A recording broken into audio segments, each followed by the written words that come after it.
Bonjour à toutes, je vous retrouve aujourd'hui pour mes favoris du mois de novembre. J'ai repris mes mauvaises habitudes, je suis hyper en retard. Je suis vraiment désolée mais j'ai eu des petites choses dans ma vie personnelle qui ont fait que j'ai pas pu filmer pendant quelques semaines. Et après ça j'ai attrapé une angine, donc j'ai eu une extinction de voix qui a duré bien 4-5 jours et là c'est vraiment limite on va dire. J'ai encore hyper mal à la gorge donc j'espère que j'arriverai à pouvoir filmer cette vidéo en entier et que je vais pas commencer à tousser comme pas possible en plein milieu de la vidéo. Comme d'habitude on va commencer avec les produits soins, avec un masque que j'ai testé donc au mois de novembre et que je continue à utiliser là au mois de décembre. Donc il s'agit d'un masque de chez Lovea. C'est une marque que j'aime beaucoup déjà parce qu'on peut la trouver en grande surface et c'est une marque qui propose des produits avec des ingrédients d'origine naturelle, donc souvent c'est pas loin de 100% d'ingrédients d'origine naturelle, donc c'est plutôt génial. Donc là par exemple pour ce masque pour les cheveux il y a 95% d'ingrédients d'origine naturelle, donc voilà, la composition est juste presque nickel on va dire. Donc ça fait un petit moment que je cherche un masque pour remplacer mon masque chouchou qui est le masque au dattier du désert de chez Chlorane. C'est un masque que j'aime vraiment beaucoup mais qui est plutôt coûteux, il est entre 15 et 20 € je crois le pot, et le pot ne me fait même pas un mois, il me fait 3 bonnes semaines on va dire. Du coup c'est vrai que ça revient assez cher et du coup comme en plus il est vendu qu'en parapharmacie, ça me fait systématiquement aller en parapharmacie juste pour acheter mon masque. Ça fait plusieurs points qui sont plutôt assez pénibles, même si c'est vraiment un masque que j'adore et que j'utilise depuis des années. C'est vrai que j'essaie de lui trouver une alternative. Donc déjà le bon point pour ce masque c'est que le pot est juste énorme, il fait 500 ml donc vous en avez vraiment pour une éternité. En général les pots de masques pour les cheveux font 250 ml donc c'est le double. C'est juste impressionnant. Et donc là c'est un masque au karité, donc pour cheveux secs. Donc moi j'ai les cheveux qui sont plutôt secs au niveau des pointes, donc je cherche vraiment quelque chose d'assez nourrissant. Ce masque est vraiment très bien, en plus il sent vraiment hyper bon, mais il est encore un chouïa pas assez nourrissant pour moi, donc ça sera pas encore celui qui va détrôner mon masque de chez Chlorane, mais je l'ai trouvé vraiment très bien. Donc si vous cherchez un masque pour les cheveux avec une composition plutôt naturelle que vous pouvez trouver en grande surface, je vous conseille vivement celui-ci parce qu'il est très bien. Ensuite un autre produit soin que j'ai testé sur vos conseils. Merci infiniment à toutes les personnes qui m'ont recommandé cette huile contour des yeux de la marque Cho Nature. C'est une marque que je connaissais pas du tout, donc c'était déjà une complète découverte pour moi. Et cette huile est juste bluffante. Il a fallu que très peu d'utilisation pour que je vois déjà des résultats sur mes ridules et sur la fermeté de ma peau en fait au contour des yeux, parce que ça fait déjà bien un an que je vois petit à petit ma paupière un peu s'affaisser et le pli de mon creux petit à petit descendre de plus en plus bas. Ça devient plutôt pénible pour moi qui adore avoir un joli trait de liner en fait, parce que le pli du coup arrive maintenant au niveau de mon trait de liner. Ça devient assez compliqué maintenant de tracer un joli trait de liner avec ce handicap on va dire. Et franchement cette huile, donc ça n'a pas eu non plus voilà, le résultat d'un lifting ou quoi que ce soit, mais j'ai vraiment noté un résultat tenseur et un effet un peu repulpant aussi au niveau de tout ce qui est ridule. Voilà, c'est vraiment une huile contour des yeux qui est très efficace pour ça. Pour ce qui est après des cernes bleutées et de la microcirculation au contour des yeux, j'ai pas vu d'énormes différences, voire pas du tout même.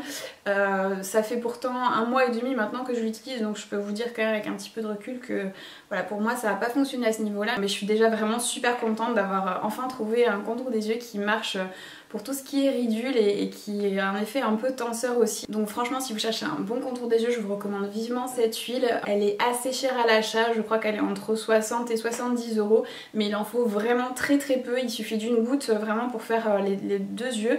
Et là comme je vous disais, ça fait 1 mois et demi que je l'utilise et j'ai utilisé que ça en fait, donc ça descend vraiment très doucement. Et je pense que le flacon, en vous en servant 2 fois par jour, il peut vous faire facilement une année, donc franchement c'est voilà, même si c'est un produit qui est cher à l'achat, ça reste hyper économique finalement sur la durée. Donc franchement c'est un contour des yeux qui a tout bon et je ne peux que vous le recommander. Ensuite un petit accessoire qui ne quitte pas mon sac à main depuis 2-3 mois et j'avais oublié de vous en parler. Après c'est pas trop grave étant donné que c'est un produit qui n'est pas encore sorti en France. Je crois qu'il est dispo sur quelques sites déjà, mais pas sur le site de Sephora, je pense que ça devrait pas tarder quand même. Il s'agit de la Blotter Asie de chez Beauty Blender. Pour celles qui n'ont jamais vu à quoi ça ressemblait, c'est une petite boîte comme ceci et dedans vous avez 2 petites éponges de la même matière que l'éponge Beauty Blender, et ces petites éponges ont en fait pour vocation de remplacer les papiers matifiants qu'on peut utiliser pour absorber l'excès de sébum au cours de la journée par exemple avant de repoudrer notre visage. et elles sont vraiment très très bien parce que outre le fait qu'elles sont très efficaces pour absorber l'excès de sébum, elles permettent aussi également de remettre en place en fait votre fond de teint si c'est un petit peu déplacé, ce qui peut arriver parfois quand on a la peau plutôt grasse. Et deuxième chose qui fait que je préfère davantage ces petites éponges au papier matifiant, c'est que vous pouvez les laver et les réutiliser. Vous en avez deux dans la petite boîte et franchement je pense que vous pouvez les utiliser pendant hyper longtemps avant qu'elles soient abîmées. C'est vraiment un super truc à avoir dans son sac à main, et le fait d'absorber l'excès de sébum avant de vous repoudrer le visage, et ça permet vraiment de garder la peau mate plus longtemps, parce que si vous ne le faites pas, le sébum va repasser quasiment de suite au travers de la poudre et ça aura servi à rien. Je ne peux que vous recommander cette petite chose qui est juste géniale. Ensuite je vais vous parler d'un fond de teint que j'ai depuis un petit moment aussi. Ça fait plus d'un mois, peut-être presque 2 mois ou 2 mois et demi que je le teste. J'ai mis vraiment un bon moment avant de l'apprivoiser. Je voulais vraiment m'en faire un avis clair et définitif avant de vous en parler. Il s'agit du fond de teint Remarkable de chez Marc Jacobs. À force d'en entendre parler sans arrêt sur les chaînes YouTube américaines, j'ai fini par craquer et par me décider à le tester, malgré le fait que ce soit un fond de teint qui est quand même hyper onéreux. J'ai plus le prix en tête là, mais c'est quand même beaucoup plus cher que la majorité des fonds de teint. Le flacon est en verre, vraiment c'est un flacon qui fait très luxueux et qui est de très bonne qualité. Et quand on l'ouvre, on a l'impression que c'est un flacon pompe, mais en fait pas du tout. C'est une espèce de petite tige comme ceci qui permet d'appliquer quelques gouttes de votre fond de teint soit directement sur votre visage, soit sur le dos de votre main. Et après il suffit juste en fait de l'appliquer et le fondre avec un pinceau. Ce fond de teint, comme je vous disais, j'ai eu beaucoup de mal à l'apprivoiser. Au départ j'ai pas pris le pinceau Marc Jacobs qui est préconisé pour appliquer ce fond de teint, pour la simple et bonne raison que j'ai déjà beaucoup de pinceaux à fond de teint, et je me suis dit que parmi la grande sélection que j'ai de pinceaux, j'allais quand même en trouver un qui pourrait me permettre d'appliquer joliment ce fond de teint. J'ai essayé vraiment tous les pinceaux que j'avais et il n'y en a pas un seul qui donnait un joli rendu. Donc j'ai vraiment fini par me dire que ce fond de teint était juste nul. Il y a aussi le fait qu'il est hyper pigmenté, donc il en faut vraiment très peu. Avec une goutte vous pouvez faire tout votre visage. Si vous en mettez trop, il a de suite un rendu qui est vraiment pas joli, pas naturel. Mais si vous en mettez juste la bonne quantité, il a un rendu magnifique. Il est quasiment invisible sur la peau et il a vraiment une couvrance qui est impressionnante. J'ai jamais vu un fond de teint avec une telle couvrance pour une texture aussi légère sur la peau. Donc du coup, comme j'arrivais pas à trouver un pinceau qui l'appliquait correctement, avec lesquels je pouvais vraiment bien travailler le fond de teint sur la peau pour qu'il ait un joli rendu, j'ai fini par prendre le pinceau qui était recommandé avec le fond de teint. Donc le pinceau visage numéro 3 de chez Marc Jacobs. C'est un pinceau plat comme ça qui est hyper dense, mais qui est pas non plus hyper dur. En fait, il reste quand même très souple. Et quand je l'ai reçu, vu que je l'ai commandé sur le site de Sephora, j'ai pu m'apercevoir que j'avais vraiment rien de ce type dans ma collection, donc au moins c'était pas un doublon, ce qui est une bonne chose étant donné que ce pinceau coûte aussi une blinde au même titre que le fond de teint. Et une fois que j'ai pu appliquer le fond de teint avec ce pinceau là, ça a juste été parfait. Franchement le combo des deux est idéal. Du coup je vous recommande vraiment de prendre le pinceau avec, même si c'est un sacré budget. C'est un fond de teint qui est vraiment différent de tout ce que vous pouvez trouver sur le marché, et malgré son prix, le fait qu'il en faille vraiment très peu, c'est pareil, c'est un fond de teint qui va vous durer une éternité.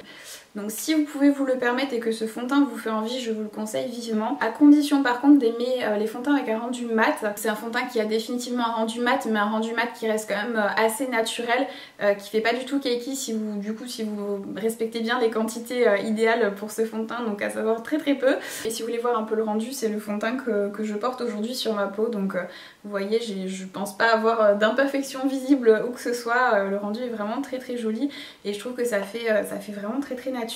Pour ce qui est de la teinte que j'ai choisie, puisque certaines vont sûrement me le demander, j'ai la teinte numéro 12 qui est la teinte Ivory ou Ivoire, je sais pas trop si c'est les noms en français sur le site, je me rappelle plus.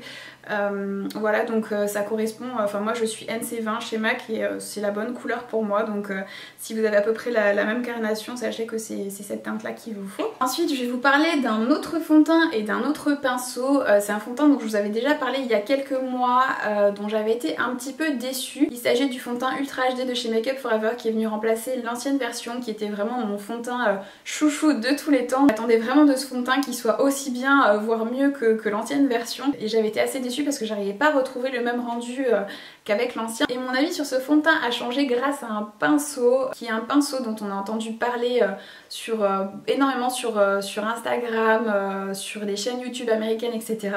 Et c'est pareil, c'est un achat que j'ai vraiment rechigné à faire parce que c'est un pinceau qui est juste mais hors de prix, c'est juste presque ridicule. Mais voilà, je me suis dit que j'allais le tester aussi pour vous en parler parce que certains m'ont posé des questions à propos de cette marque.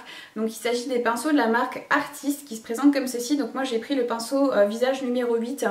C'est le seul franchement qui m'intéressait dans leur gamme. Donc du coup voilà, j'ai pris celui-ci. Je crois qu'il est dans les 60-70 €, donc c'est juste abominable, franchement c'est abominablement cher, mais pour être honnête avec vous, je ne regrette finalement pas du tout mon achat.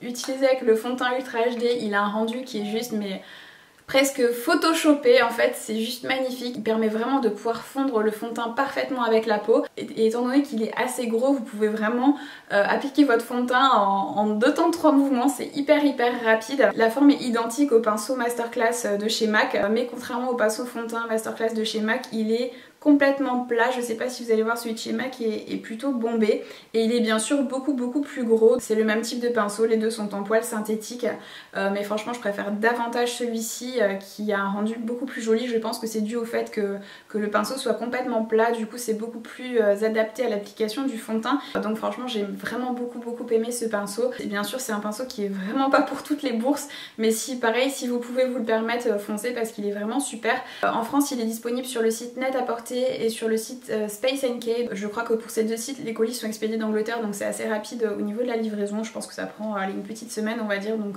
c'est plutôt rapide. Donc voilà pour ce que je pense de ce pinceau. Ensuite un autre pinceau que j'ai beaucoup aimé, je me suis enfin décidée pour tester les pinceaux Morphe dont tout le monde parlait. J'en ai commandé que 3 pour commencer et celui que j'ai le plus aimé c'est celui-ci. C'est un pinceau blush qui est le E4. Qui est comme ceci, donc c'est un pinceau en poils synthétique et il est plutôt petit en fait par rapport à d'autres pinceaux blush et je trouve que la taille est juste parfaite parce que vous pouvez appliquer votre blush de manière plutôt précise et la densité est vraiment juste idéale pour appliquer la bonne quantité de blush. Il est vraiment juste parfait ce pinceau et en plus il est hyper doux. J'ai vraiment été très surprise par la qualité de ces pinceaux étant donné que c'est des pinceaux qui sont vraiment à tout petit prix. Je m'attendais vraiment pas à ça quand j'ai reçu les pinceaux, j'ai fait waouh. Je m'attendais vraiment à quelque chose de beaucoup plus cheap et en fait ils sont vraiment d'une super qualité ces pinceaux. Donc je comprends vraiment pourquoi tout le monde en dit autant de bien, donc il n'est pas impossible que je repasse une petite commande sur leur site vu que leurs pinceaux sont vraiment très bien. Ensuite on va passer au fard à paupières. Je vais vous parler de fard à paupières dont je vous ai déjà parlé au moment de leur sortie, donc ça fait peut-être au moins un an qu'ils sont sortis. Si je me souviens bien ils sont sortis fin d'année 2014. Mais je suis plus très sûre vu que je perds un peu la tête à mon âge. Il s'agit des fards à paupières Moon Dust de chez Urban Decay et je voulais vous en parler aujourd'hui parce que c'est des fards qui sont juste parfaits pour les fêtes de fin d'année et c'est des fards que j'adore utiliser à cette période de l'année. Ils sont juste trop beaux. Donc moi j'en ai 3, mon préféré c'est le Zodiac, c'est un hyper joli vert métallisé qui est juste incroyable. Il y a plein de reflets dans ce fard et il y a comme plein de micro paillettes en fait. Ils sont juste incroyables ces fards en fait, il est trop beau. Je sais pas si la caméra lui rendra justice mais c'est juste un des fards les plus beaux que j'ai dans ma collection. J'ai également le Scorpio qui est très beau aussi, qui a un genre de noir avec des micro paillettes dorées qui est trop beau. Vous pouvez réaliser des smokies incroyables avec ce genre de couleur. Il est magnifique aussi. Voilà le Scorpio. Du coup on a presque l'impression que c'est un kaki avec ces petites paillettes dorées. Il est vraiment trop joli aussi. Et le troisième que j'ai c'est la teinte Solstice. Donc celui-ci il est un peu plus duochrome en fait. C'est pas vraiment des micro paillettes dedans, c'est plus des reflets bleus. Et c'est un genre de marron rouge un peu prune avec des reflets bleus qui est très beau également. Et franchement c'est des fards magnifiques, donc si vous êtes à la recherche de très jolis fards pour réaliser vos maquillages de fin d'année, je vous recommande vivement ces fards qui sont disponibles chez Sephora. Une autre petite palette que j'ai beaucoup aimée ces dernières semaines, c'est une palette de chez Sleek qui s'appelle Gold Standard, qui est disponible chez Sephora et c'est vraiment la parfaite petite palette pour réaliser des maquillages de fête ou un peu dans les teintes automnales. C'est vraiment une très jolie palette. J'adore notamment le doré qui est ici, je vais vous le swatcher. Il est vraiment très beau, c'est un genre de doré un peu vieilli qui du coup est assez facile à porter. Et vous avez également 2 fards crème ici que vous pouvez utiliser comme base à paupières. Je vais vous swatcher d'autres teintes. Vous avez un très joli champagne aussi ici qui est très sympa. Et je vais vous swatcher aussi un des fards crème que vous voyez un peu Ils sont vraiment très très jolis. Donc c'est vraiment une super petite palette. Comme tous les Farslick, ils sont hyper pigmentés et c'est une palette qui est vraiment à très petit prix. Donc si vous cherchez quelque chose de genre, je vous recommande vivement cette petite palette. Et le doré ici d'ailleurs, c'est celui que je porte sur ma paupière mobile aujourd'hui. Si vous voulez voir un peu le rendu, je sais pas si on verra bien à la caméra, mais il est vraiment très très joli. Et pour terminer avec les fards paupières, je vais vous parler de quelque chose dont je vous ai déjà parlé puisque j'y ai consacré une vidéo entière. Il s'agit de la palette Urban Decay en collaboration avec Gwen Stefani. Je vais pas trop m'attarder dessus parce que du coup, comme je vous disais, j'en ai fait une revue complète sur ma chaîne. Donc je vous mettrai le lien de cette vidéo en barre d'infos si vous voulez avoir plus d'informations sur cette palette et si vous voulez voir des swatchs, etc. C'est vraiment une palette que j'adore et je l'ai utilisée quasiment tous les jours depuis que je l'ai. Voilà, c'est très vite devenu un de mes indispensables, donc franchement je l'adore. Elle contient vraiment les couleurs idéales pour un maquillage de tous les jours. Enfin en tout cas si vous aimez porter des couleurs neutres comme moi, c'est vraiment une super palette. Ensuite j'ai vraiment 15 tonnes de produits pour les lèvres à vous présenter. Tout d'abord il y a le combo que je porte là, que j'ai pas arrêté de porter depuis que j'ai fait l'acquisition de ces deux petits produits. C'est vraiment mon combo chouchou du moment pour les jours où je veux pas porter un rouge à lèvres trop voyant. Donc il s'agit d'un crayon pour les lèvres de chez Marc Jacobs qui s'appelle Primrose, qui est un genre de bois de rose hyper joli, qui est juste parfait. Il est ni trop clair ni trop foncé. Il permet vraiment de redessiner le contour des lèvres sans que ce soit trop voyant et trop foncé. Et je l'associe en fait avec un gloss de chez NARS qui est le gloss Chelsea Girl, qui est un gloss dont les américaines raffolent, qui existait au départ que sous forme de peau, donc c'était pas super pratique. Et la marque NARS a décidé il y a quelques semaines, quelques mois de le sortir en fait en version gloss en tube. Et donc du coup je me suis empressée d'en faire l'acquisition parce que ça faisait tellement longtemps que j'entendais parler de cette couleur et la teinte avait l'air tellement sympa que voilà, j'étais obligée de l'essayer. Donc c'est un genre de nude pêche qui est hyper joli. Pourtant je suis pas du tout gloss à la base, mais celui-là il est juste magnifique. J'ai vraiment rien dans ma collection qui ressemble à cette couleur. Donc le gloss est ici, je sais pas si vous verrez, de toute façon c'est la couleur que je porte sur mes lèvres hein. Donc voilà, c'est vraiment une couleur qui est parfaite pour tous les jours. Et la texture du gloss n'est pas du tout désagréable à porter, il n'est pas du tout collant. Il a une texture un peu plus nourrissante en fait. Et du coup c'est vraiment super agréable à porter. J'adore ce gloss, j'ai vraiment, comme je vous dis, pas arrêté de le porter. Il n'est pas encore dispo chez Sephora à ma connaissance, mais vous pouvez le trouver sur le site de NARS. Et franchement, il est génial ce gloss. Donc même si vous n'êtes pas gloss, je vous le recommande vivement parce qu'il est trop beau. Et le crayon de chez Marc Jacobs c'est pareil, il est génial. C'est le premier crayon à lèvres de la marque que j'essaye et il est vraiment très bien. Le packaging est un peu style métallique et c'est un crayon que vous twistez, donc vous n'avez pas besoin de le tailler. Ça aussi c'est un truc que je trouve super pratique.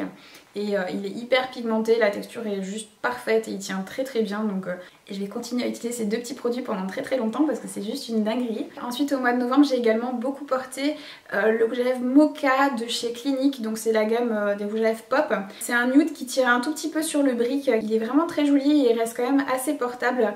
C'est celui que je portais je crois dans ma précédente vidéo si vous voulez voir ce que ça donne sur les lèvres. Mais de toute façon je vous mettrai un petit aperçu du rouge à lèvres porté. Et voilà, c'est vraiment une teinte très sympa pour l'automne et l'hiver. Ensuite j'ai 3 rouges à lèvres liquides à vous présenter. Comme vous le savez, de toute façon c'est les genres de rouge à lèvres que je préfère. Donc je continue régulièrement à faire l'acquisition de nouvelles teintes. Donc là il y a une teinte de chez Dose of Color que j'ai adoré porter ces dernières semaines. Donc c'est la teinte Brick. Il est juste hyper joli ce rouge à lèvres. Comme son nom l'indique, c'est une teinte un peu brick et il est hyper beau. C'est vraiment une teinte magnifique pour l'automne et l'hiver. Il est juste, voilà, franchement je le trouve trop beau et c'est une couleur, voilà, j'ai rien qui ressemble à ça dans ma collection. C'est une couleur qui est franchement atypique, il est trop joli. Après c'est voilà, le genre de couleur que tout le monde ne sera pas très à l'aise de porter, mais moi j'adore, franchement j'adore. Ensuite un autre rouge à lèvres liquide de chez Ofra. C'est la première fois que je teste un rouge à lèvres liquide de cette marque là et j'ai jeté mon dévolu sur la teinte Miami Fever. C'est la teinte qui a été réalisée par la youtubeuse américaine Kathleen Light et c'est vraiment une couleur qui est hyper atypique. J'ai jamais vu un rouge à lèvres de cette couleur là auparavant. C'est un genre de brique orangée un peu ocre qui est vraiment très joli. Alors après c'est pareil, c'est le genre de couleur qui est pas super facile à porter, mais je trouve que la couleur est tellement belle. C'est voilà, c'est vraiment le genre de couleur parfaite pour l'automne et l'hiver aussi. Et toutes ces couleurs là c'est très à la mode, donc du coup c'est assez facile à sortir et je trouve qu'il est, il est vraiment magnifique ce rouge à lèvres. Et comme je vous disais, c'est la première fois que je testais les rouges à lèvres liquides de chez Ofra et j'en étais vraiment très contente. La texture me fait vraiment beaucoup penser au rouge édition Velvet de chez Bourjois, donc une texture pas du tout asséchante et qui a un rendu un peu satiné sur les lèvres. Donc c'est voilà, tous ces rouges à lèvres liquides là, je vous ai pas dit, mais une fois sec en fait c'est des teintes qui deviennent complètement mates sur les lèvres et voilà, c'est vraiment quelque chose que moi j'adore. Donc voilà pour ces deux teintes là. Et un dernier rouge à lèvres liquide que j'ai adoré ces dernières semaines. Et donc là c'est un de chez Stila qui s'appelle Aria. C'est un genre de prune mais un petit peu adouci, du coup il est quand même très portable par rapport à d'autres couleurs de ce type. Il est juste mais magnifique, franchement j'adore cette couleur et c'est pareil, c'est une couleur qui est vraiment atypique et que j'ai jamais vu nulle part en fait. Donc je suis vraiment hyper contente d'avoir fait l'acquisition de ce rouge à lèvres liquide. Donc pareil pour celui-là, je vous mettrai un petit aperçu de la couleur portée, que vous vous rendiez bien compte, parce que c'est vrai que les swatchs comme ça rend pas forcément justice aux couleurs, mais il est vraiment magnifique aussi ce rouge à lèvres. On a presque terminé, il me reste que les vernis à vous présenter. Donc le premier vernis que j'ai adoré au mois de novembre et que je continue à porter énormément au mois de décembre parce que je l'adore, c'est juste une tuerie ce vernis. C'est un vernis de chez OPI de la gamme Infinite Shine 2 et c'est le Never Give Up. C'est un genre de marron rouge qui tire un tout petit peu sur le prune et le taupe. Enfin c'est vraiment très difficile à décrire comme couleur, mais il est juste trop beau. C'est celui que je porte d'ailleurs aujourd'hui. Je sais pas si on verra vraiment bien la couleur à la caméra, mais c'est une trop jolie couleur. J'ai jamais vu pareil une couleur de ce genre et je trouve qu'il est vraiment parfait pour la saison. Et c'est le premier vernis de cette gamme là que je teste et j'ai vraiment été bluffée. La tenue est vraiment excellente et surtout un point hyper positif, et c'est quelque chose que je n'ai jamais vu nulle part. Ce genre de couleurs en général, quand vous les enlevez, vous vous retrouvez avec les doigts souvent tachés, même les ongles parfois tachés, même si vous mettez une base. Et ce vernis là, pas du tout en fait, les pigments restent vraiment avec le vernis en fait, je sais pas comment vous expliquer. Donc du coup quand vous enlevez, vous avez vraiment tout qui part et vous n'avez pas un espèce de jus avec le dissolvant et les pigments qui s'en vont, qui vous tachent les doigts. Je sais pas si vous voyez ce que je veux dire. Voilà, j'ai un peu de mal à exprimer ça, mais du coup vous n'avez pas du tout cet effet là avec ce vernis là. Donc je sais pas si c'est juste avec cette teinte là ou si tous les vernis de la gamme sont comme ça. Mais si tous les vernis de la gamme sont comme ça, je vais en acheter d'autres parce que je trouve ça juste génial. Pour les couleurs foncées comme ça, c'est vrai que c'est quelque chose qui m'agace un petit peu. Et donc franchement, si je peux éviter ce genre de problème, tant mieux. Cette teinte là, je suis pas sûre qu'elle soit dispo chez Sephora. Moi je l'ai acheté sur le site The Beautist. Et dernier vernis à ongles que j'ai adoré au mois de novembre, c'est un vernis de chez Ciate, la collection en collaboration avec Olivia Palermo, qui est pour moi une icône de mode absolue. Franchement je trouve qu'elle a un style juste parfait et en plus elle est magnifique. Moi j'ai jeté mon dévolu donc juste sur un vernis à ongles donc que vous recevez dans une hyper jolie boîte blanche comme ça, avec des petites impressions dorées, qui est vraiment très jolie, même si c'est un petit peu je trouve too much comme boîte pour un vernis. Quand vous ouvrez la boîte en fait vous avez le vernis qui est comme ça dedans. C'est une très jolie mise en scène, mais pour un vernis voilà, je trouve que c'est peut-être un petit peu en effet un petit peu too much, même si c'est très mignon. Et donc j'ai jeté mon dévolu sur la teinte Sundays, qui est un très joli rose poudré, qui est hyper jolie. Donc c'est une teinte qui est assez basique et courante, mais j'avais pas vraiment de couleur de ce type dans ma collection, donc du coup j'ai voulu tester celle-ci. Et il est ni trop opaque ni trop transparent en fait, ce qui est vraiment une bonne chose pour ce type de couleur je trouve, parce que ça permet de pouvoir choisir soit d'avoir un rendu un peu plus transparent et naturel, soit de mettre plusieurs couches et d'avoir un rendu plus opaque et un effet un peu plus, je sais pas comment dire, un peu plus blanc et un peu genre j'ai mis du Tipex sur mes ongles comme il y en a qui aiment ça, moi pas trop, mais c'est vrai que voilà, ça permet de pouvoir aussi moduler l'intensité de la couvrance en fonction de nos goûts en fait. Et du coup j'étais vraiment très contente de ce vernis, la couleur est juste parfaite, c'est vraiment le rose nude idéal. Donc si vous cherchiez une teinte de ce genre là, je vous recommande vivement ce vernis. Donc voilà pour mes favoris du mois de novembre. Du coup je vous retrouve très bientôt pour mes favoris du mois de décembre.